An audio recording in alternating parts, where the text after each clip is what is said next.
the high school career. I want to take you to post high school career, but not quite college career yet. Okay. Take me through your recruiting process initially, and tell me what it was like and what kind of options you had.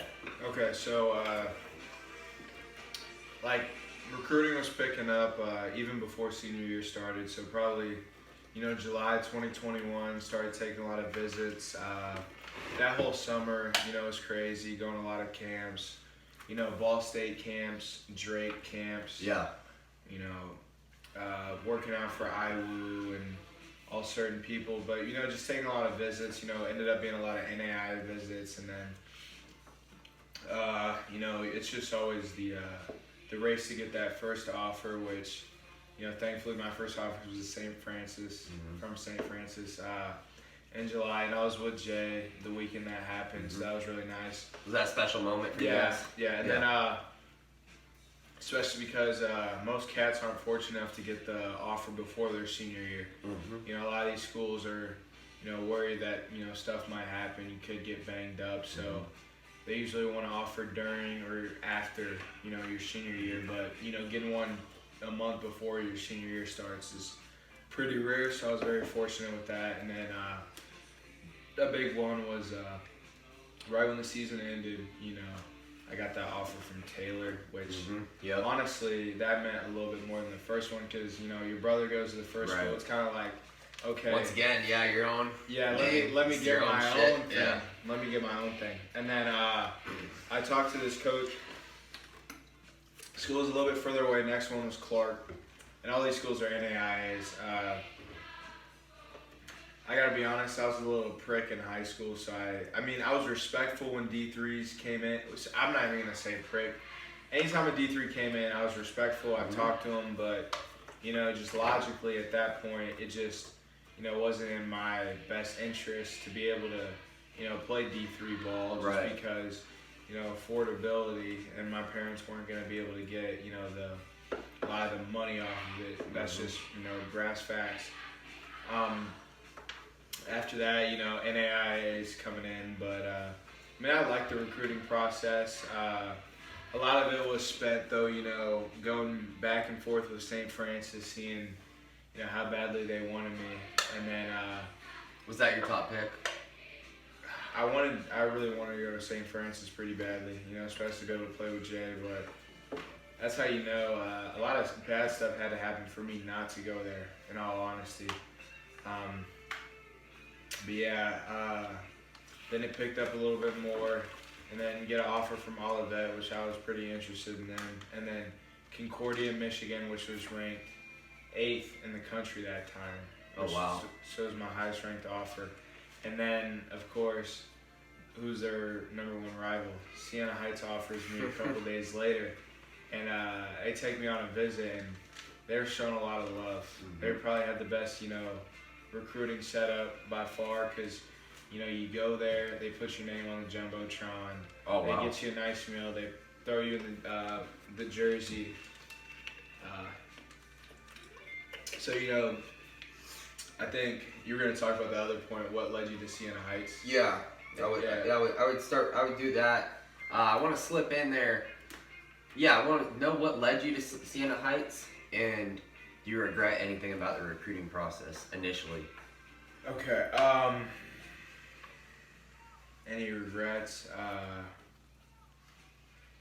I feel like I did everything right in the recruiting process, and I feel like, a lot of the coaches were pretty supportive. So if we're just talking about, the recruiting process, I feel like, not too many regrets. But then if we want to break down, choices, I just, I wish I would have visited Siena Heights a couple more times. Yes, it's 4 hours, it's a long trip, but I think I only went to the town twice. Okay. Before I, committed there. But, the guys come in, they show you a lot of love and attention, but, just kind of want to make sure that it's the right fit for you. But, the tough part was, wasn't a Christian my senior year. So, okay. I'd never really said it, but I think in the back of my mind, all these NAIAs are, Christian or religious schools. Religious based, and Midwest. I was honestly, I feel like in the back of my mind, I was looking for the least religious of those schools. Okay, Which wow. honestly was Siena Heights, because I had a great opportunity for a Taylor, but they were very, hardcore into Christianity, which could have fit maybe better today, where an Olivet was, more hardcore into it. So that's why I feel like I ended up. When you talked to Taylor, did they challenge you on it? Like, what was their stance? Did they ask you questions about your religious background? They kept it kind of, I didn't go out of my way to say I wasn't, religious back then.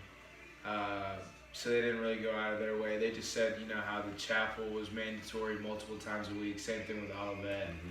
So, yeah, really, that's why it's tough, because those wouldn't have been great fits for me then, but it would have been a way better fit now.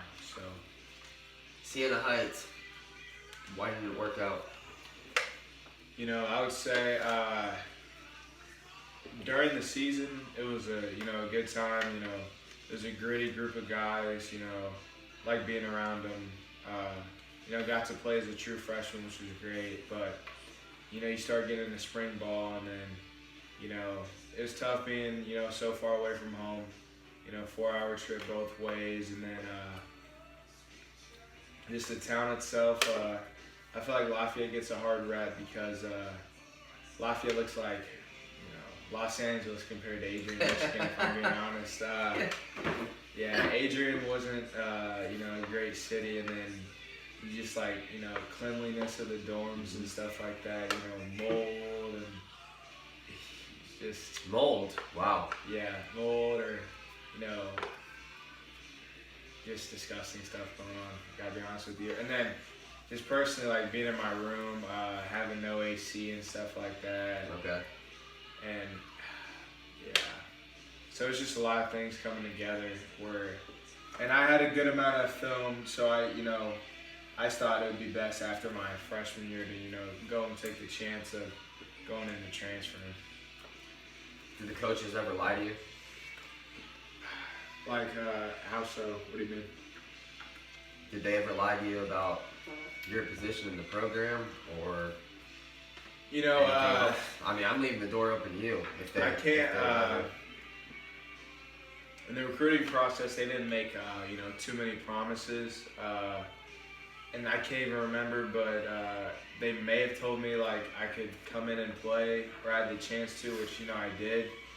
Played in 6 out of the 10 games, but still managed to redshirt. NAI don't look me up on that one because it's supposed to only be 4. But I'd say the only time I feel like they lied to me personally was when I went to transfer, and they said, you're going to be one of our main run stuffers, which I didn't really believe that because, they had me running with the 3s a lot, maybe a 2 rep if I was lucky here and there. Yeah, evidence becomes clear as, yeah. Lying might be the wrong term depending on who you ask. I like to say old recruitment of bending the truth a little bit. Yeah, bending the truth, yeah. I'm a guy, I know you are. Yeah. Just tell me straight up. Yeah, and I'll respect your honesty more than anything, because your word's everything. Yeah. That's all you got. And I really like to look at guys, a little bit older than me going through similar situations. I see this cat who played linebacker, and he's a 4th year my freshman year, and then a 5th year now, and he played some his true sophomore year because it was a different defensive coordinator. The guy didn't get a single rep all year. Okay, wow. And I'm just like, Put things in perspective. He was also a 3. Okay. So I'm like, I really might be, and I'm not the type to be a quitter, or, try to cut corners, but I'm like, if we're not going to rotate guys and like I really have a chance to, not get a single snap of defense all year. I mean, hell, running down on special teams would be a blast, but right. We're talking about, not getting a chance. And at that point, my mindset was, I think I spoke to you about this too. It's like, if I'm just going to play special teams here and, city ain't great, dorms aren't great, education's not great, I'm confident I can play special teams at any other NAIA. Oh, yeah. And then still have a chance to compete to get, yeah, you know how I feel, yeah. Yeah, so that was kind of the mindset with transferring from Siena. Now, I want to ask you another question about recruitment. Yep. What's something you learned in the recruitment process about, I don't know, maybe the way colleges operate or stuff like that? What would you tell young athletes today who are just starting their recruitment process? I want to know what they need to know about the school, but I also want to know, like, what's the number one thing they should learn to develop, in themselves? Yeah. So How do they get colleges to look at them, first of all? So I'd say number one, have a good Twitter. Make sure it's clean, obviously, but make it easy to read. Have your name, have your info. The high school you go to, any big weight room numbers or speed numbers. Put that in your bio. Okay. Make sure you put your SAT or whatever grades you're getting. I'd say I'm harping on the grades here. Make sure you get the grades, but also I've seen cats get the grades. Buy a little $20 SAT study thing. It helped me out a lot. I scored a 1250 on it. Yeah. Because they go back and forth to where a lot of times the GPA is not necessarily about how smart you are. It's about how hard you work. Right. Because that's getting the grades in the class. Now, what's that SAT about? It ain't about how hard you're working, man. It's literally just a test about how smart you are. Right. So that's why you got to get your resources together. Right. And do that. And I'd say all other sports is a little bit different. I feel like baseball camps, maybe basketball camps, you can go to a big D1. You could make a couple plays and impress a coach because it's not all about I don't know too much about baseball, but baseball isn't necessarily as much about body as football is, correct? You ain't got to be 6'5" and run a 4.3 to be an MLB player versus an NFL player. Sure, they come in more shapes and sizes. They come in more shapes and sizes. Basically, I was going to say, what you got to watch out for is, don't be scared to, go to a D1 camp, even if you think you're a D2 or NAIA level player, which don't cut your... Would a D1 camp, would that be a good evaluation to see where you stack up in an honest manner? And you need a good mix of, being honest, but also, keeping that confidence, because I've seen cats who were NAIA offers, all the way up until December, and then, they land that one. They land that Indiana State. Sure. Or they land, there was one kid I know from Boonville. He had all NAIA offers, and then randomly, and I'm not saying, randomly had an IU offer, and he committed right there on the spot. So, don't cut yourself short. But if it's a close big camp, don't be scared to go out there and try to make a play and see how you stack up. But if you're gonna go all the way across the country, a lot of these coaches they already know who they're looking at. Right. You want to really make sure that they're interested in you. The last thing I'll ask on that is there a way to, filter through possibly baloney, like people's BS? What do you mean? Like, is there a way to, how would a kid know whether a coach in a program is being upfront with them? Yeah, I would say, is that more, do you rely on mom and dad at that point because you're naive as a kid possibly, or? Being a high-level guy, being a good football player doesn't hurt in the process. But I'd probably say, it's happened to me a couple of times. I've went out my way and didn't come back with an offer. I'm probably, 9 for 15. The big ones off the top of my head, went all the way to Iowa, Idaho for Drake.